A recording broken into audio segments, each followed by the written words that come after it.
Hello and welcome दोस्तों। बहुत बहुत स्वागत है आपका हमारे इस मेवाड़ ऑनलाइन स्टडी चैनल के अंदर। तो दोस्तों मैं लेके आ गया हूँ आपके लिए प्रागैतिहासिक काल से रिलेटेड महत्वपूर्ण प्रश्न उत्तर। तो चलिए आज के इस वीडियो को शुरू करते हैं। प्रागैतिहासिक काल अगर किसी भी जॉब की तैयारी कर रहे हो उसके लिए बहुत ही महत्वपूर्ण है दोस्तों। फर्स्ट क्वेश्चन आपके सामने ये रहा, प्राचीनतम कलाकृतियों का प्रमाण संबंधित है। तो प्राचीनतम जो कलाकृति है उनके प्रमाण कहाँ से मिले हैं या उससे संबंधित कौन सा ऑप्शन सही आंसर है। इसका राइट आंसर हो जाएगा ऑप्शन नंबर सी। उच्च पूर्व पाषाण काल से हमें कलाकृतियों के प्रमाण मिलते हैं जो प्राचीनतम है। खद्यानों की कृषि सर्वप्रथम प्रारंभ हुई थी। तो खद्यानों की जो कृषि थी वो सर्वप्रथम किस पाषाण काल के अंदर प्रारंभ हुई थी। तो इसका राइट आंसर हो जाएगा दोस्तों ऑप्शन नंबर ए।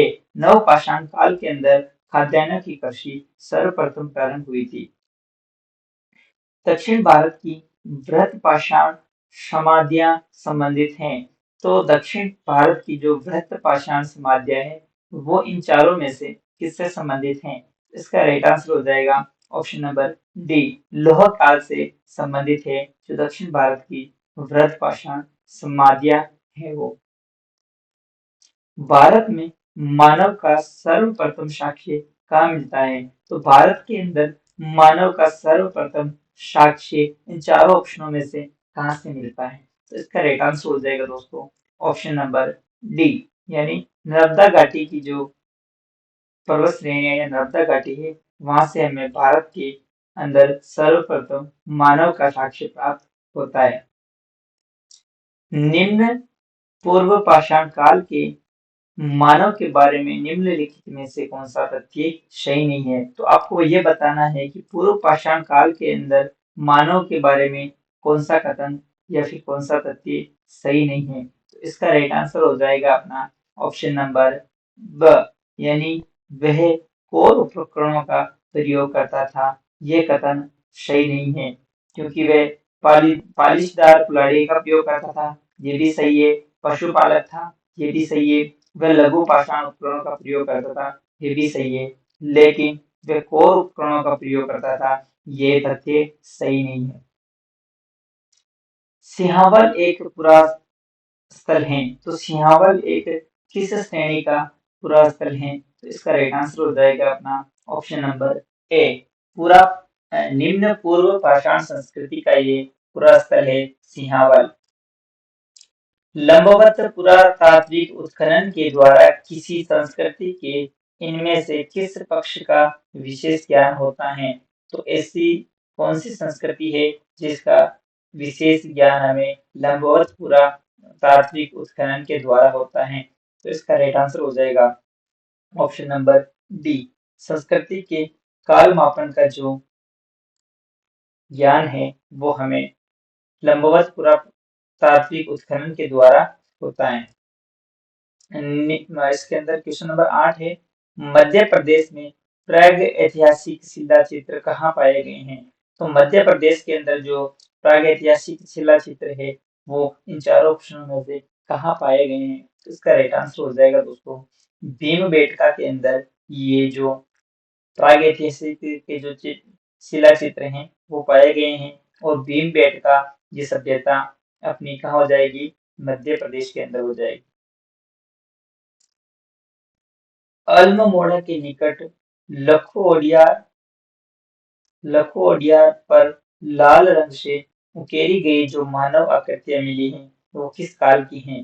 तो अल्मोड़ा के अंदर जो लखोडिया के अंदर लाल रंग से उकेरी गई जो मानव आकृतियां हैं वो हमें कहाँ से मिली हैं या फिर वो मिली हैं वो किस काल की हैं। तो इसका राइट आंसर हो जाएगा ऑप्शन नंबर सी।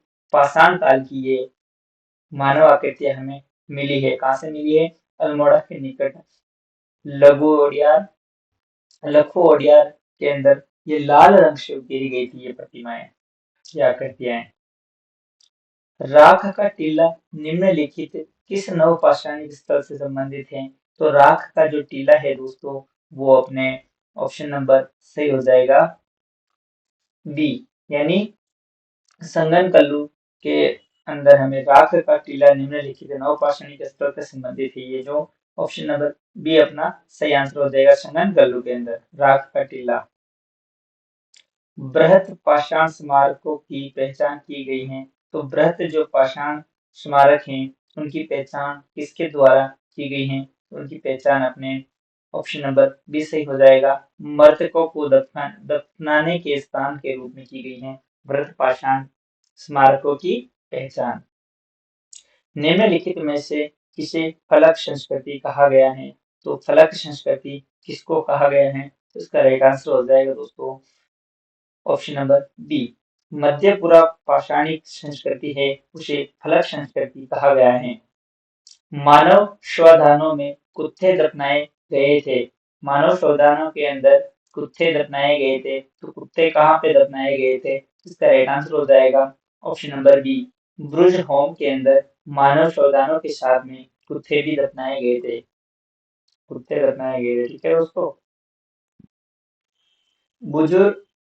बुर्ज होम के नवपाषाणी श्मशानों में मनुष्य के साथ किस पालतू जीव को दफनाने की प्रथा प्रचलित थी? तो बुर्ज होम के अंदर अभी हमने पिछले क्वेश्चन में देखा था कि भाई किस पशुओं को अपने मानव शव के साथ दफनाया जाता था। तो इसका राइट आंसर हो जाएगा ऑप्शन नंबर बी। कुत्ते को मानव के साथ दफनाया जाता था। कहाँ पे? बुर्ज होम के अंदर। भारत में व्यवस्थित कृषि का प्राचीनतम प्रमाण कहाँ से प्राप्त होता है? तो भारत के अंदर जो प्राचीनतम सुव्यवस्थित जो मतलब कृषि है उसके प्राचीनतम जो साक्ष्य है वो कहाँ से प्राप्त होते हैं? तो इसका राइट आंसर हो जाएगा ऑप्शन नंबर ए। कहाँ से? मेहरानगढ़ से भारत में सुव्यवस्थित कृषि के प्राचीनतम प्रमाण हमें प्राप्त होते हैं। भारतीय उपमहाद्वीप में कृषि के प्राचीनतम साक्ष्य प्राप्त हुए हैं। तो प्राचीनतम जो कृषि है उसके साक्ष्य अपने मेहरानगढ़ से प्राप्त हुए हैं। उप स्थल का नाम बताइए जहां उस स्थल का नाम बताइए जहां से प्राचीनतम स्थायी जीवन के प्रमाण मिलते हैं। तो वो अपना कौन सा स्थान हो जाएगा? ऑप्शन नंबर द यानी मेहरगढ़ एक ऐसा स्थान है जहाँ से प्राचीनतम स्थायी जीवन के प्रमाण हमें मिलते हैं। मध्य पाषाणिक प्रसंग में पशुपालन के प्रमाण जहाँ मिले हैं वह स्थान है। तो वो स्थान हो जाएगा दोस्तों ऑप्शन नंबर अपना सी सही हो जाएगा।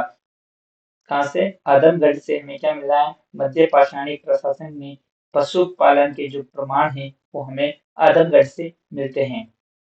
निम्नलिखित में से किस क्षेत्र में चावल के उत्पादन के प्राचीनतम साक्ष्य मिलते हैं? तो ऐसा कौन सा क्षेत्र है जहाँ से चावल के उत्पादन के प्राचीनतम साक्ष्य हमें मिलते हैं?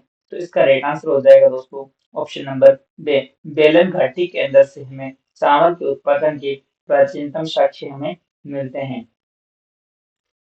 उच्च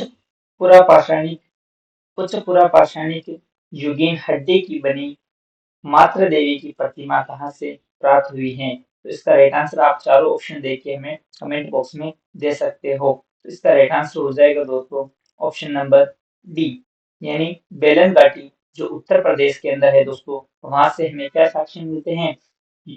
पुरापाषाण युगीन जो मात्र देवी की प्रतिमा है उसके हमें साक्ष्य उपलब्ध होते हैं बेलन घाटी उत्तर प्रदेश एमपी के अंदर। दोस्तों आज का अंतिम वीडियो यही है। आपको हमारा वीडियो अच्छा लगा है तो वीडियो को लाइक करें, कमेंट करें और दोस्तों के साथ शेयर करें। अगर आपको किसी भी टॉपिक पर एमसीक्यू क्वेश्चन चाहिए तो आप हमें कमेंट बॉक्स में बता दें और आने वाले वीडियो से जुड़े रहने के लिए हमारे